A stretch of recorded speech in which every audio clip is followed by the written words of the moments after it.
Hello, fellas and ladies. It is time to review Shazam: Fury of the Gods. This is the next Shazam movie. You know, Shazam is about a boy named Billy, and he says the Shazam word and becomes Zachary Levi. Big old lightning bolt shooting Zachary Levi. And this time around, there's these new gods that he accidentally let loose, and he's got to stop them. He's got to say, "Nuh-uh, you can't do that." And let me tell you, Shazam: Fury of the Gods. Let me tell you, it's fine. It's okay. It's good. You know, it's a fun time. There's a certain charm that the first one had. I really like the first one. And there's a certain charm that one had, like almost like a big kind of vibe. And it leaned into that vibe a little bit. There were some moments of just abstract horror, but overall, I really like the vibe, the fun of the first one. And this one, it kind of strips that charm away, unfortunately. It kind of plays as more of a conventional superhero film than this charming kids kind of thing. This is still a kids movie. Like this movie is more geared towards kids. I think they're gonna have a good fun out of it. I still think Zach Levy kind of does his job well here.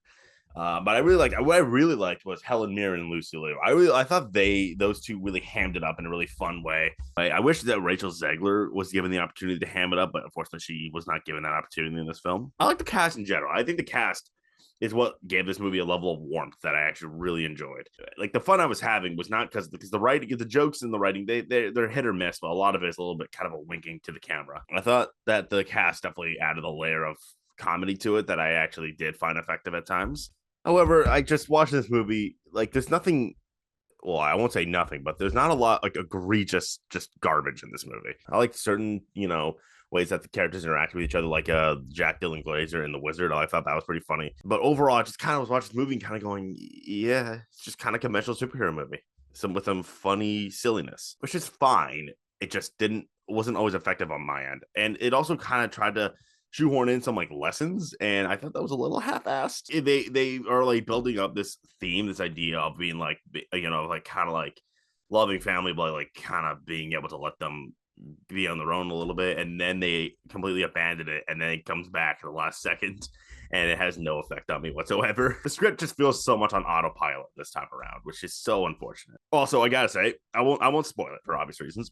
But the ending, the second last scene, is one of the stupidest things I've ever seen on a movie. Like they do this thing where it's obvious. It's like, okay, well, it's obviously gonna flip that around, and then they do flip it around, and it's just the silliest, dumbest way imaginable that I was like biting the inside of my cheek to the point where my cheeks almost ripped off, holding myself from laughing my ass off. So yeah, Shazam: Fear of the Gods. It's just aggressively okay. CGI is, decent to pretty fucking embarrassing. Cast is good. It's silly. It's fun. You know what I mean? It just kind of feels a little too watered down this time around, and not enough of what made the first one so much fun is present. So for that, man, I'm going to go ahead and give Shazam: Fury of the Gods a 6 out of 10. Sadly.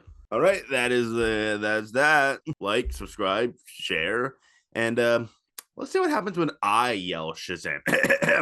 Shazam! I don't like this.